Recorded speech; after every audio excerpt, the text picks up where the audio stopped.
And the Oscar goes to Julia Roberts. I'm so happy, thank you. So winning the Oscar for Best Actress really elevated Julia Roberts to the ultimate Hollywood pinnacle.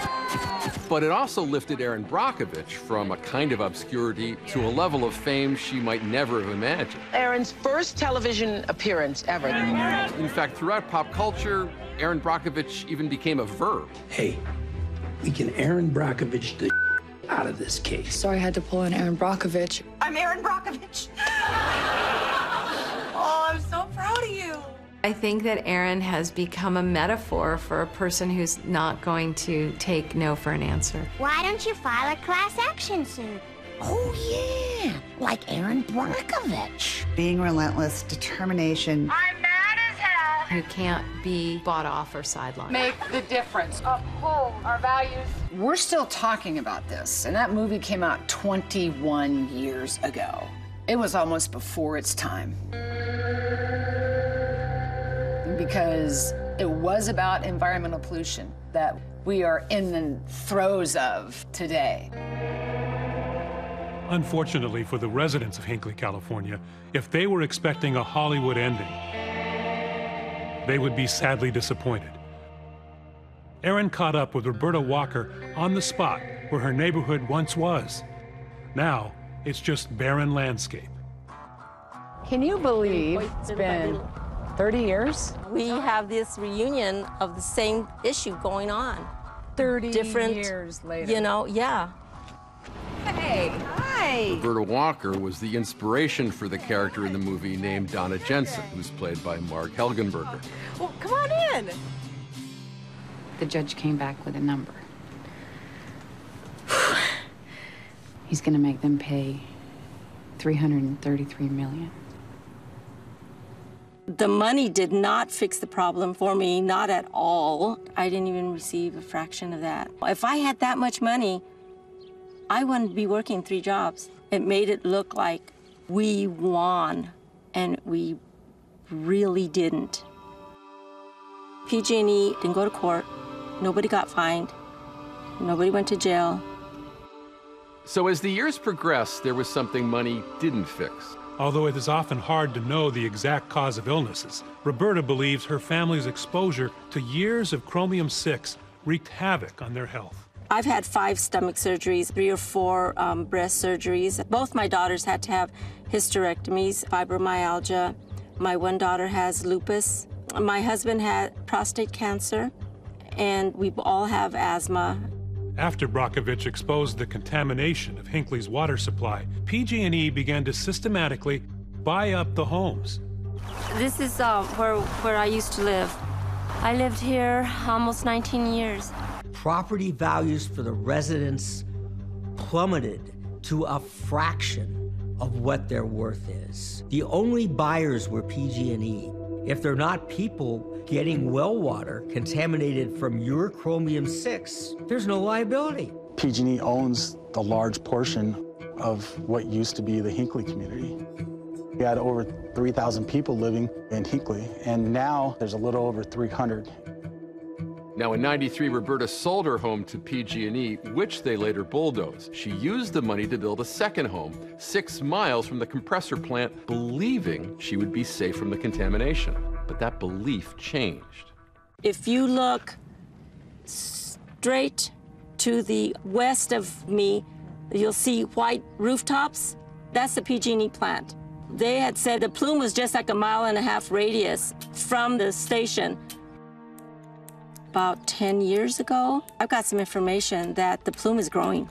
And I thought, oh, crap. I couldn't believe it. As chromium-6 began to percolate from these unlined evaporation ponds into the groundwater, there's a concentration of chromium-6 that begins to migrate with the underground water. And that's what a plume is. I'll never forget the day she called me and she said she had been struck by hexavalent chromium twice. Once again, Roberta found herself selling her home to PG&E, this time choosing to move out of Hinkley for good. The house now sits empty. She can't even go on the property. This was our dream house. I mean, it was just all green and beautiful, and everything is just dry and gone. My dream house is gone. I'm sorry.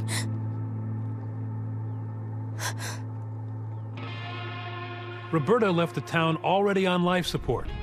The local store, the gas station, and church all closed. And finally, the heart and soul of Hinkley, the town's only school, was shuttered. Back in the day, this campus was alive, the community was alive.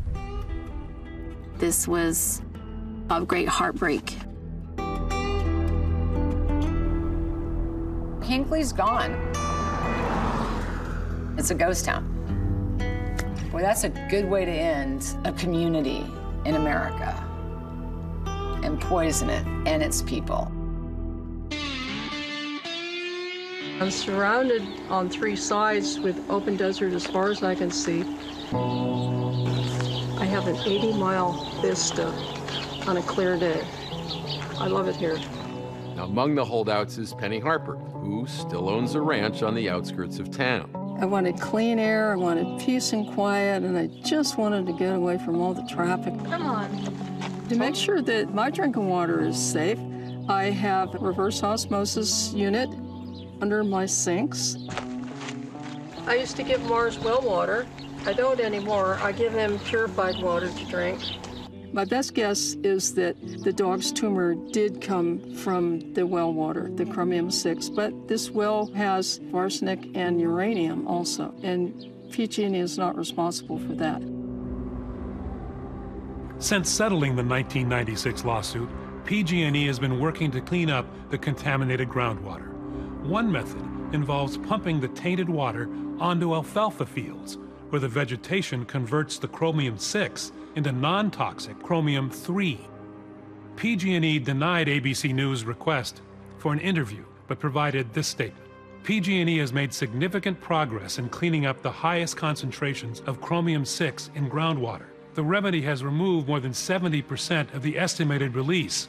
We are committed to doing what's right for the Hinkley community, and we will be here until we finish the job. Finishing that job could take another 40 or 50 years. Erin points to what happened to this town as a cautionary tale. And since the movie, she's become a passionate advocate for clean water in hot spots like Flint, Michigan, Hoosick Falls, New York, and Tyler, Texas. They are reporting to me for help because they are concerned that the pollution in their towns is what's making them and their children sick. Speeding, rolling. Action. So after 3 decades of working as an environmental advocate, Erin once again gets a call from Hollywood. And cut.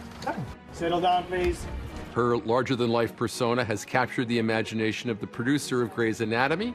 No. And a well-known TV actress. You need to sit back down. Here we go. I'm gonna go meet Erin Brockovich. It was just like fire, lightning in a bottle. Ooh. There was no way that I wasn't gonna create this show. Hi everyone, George Stephanopoulos here. Thanks for checking out the ABC News YouTube channel. If you'd like to get more videos, show highlights, and watch live event coverage, click on the right over here to subscribe to our channel, and don't forget to download the ABC News app for breaking news alerts. Thanks for watching.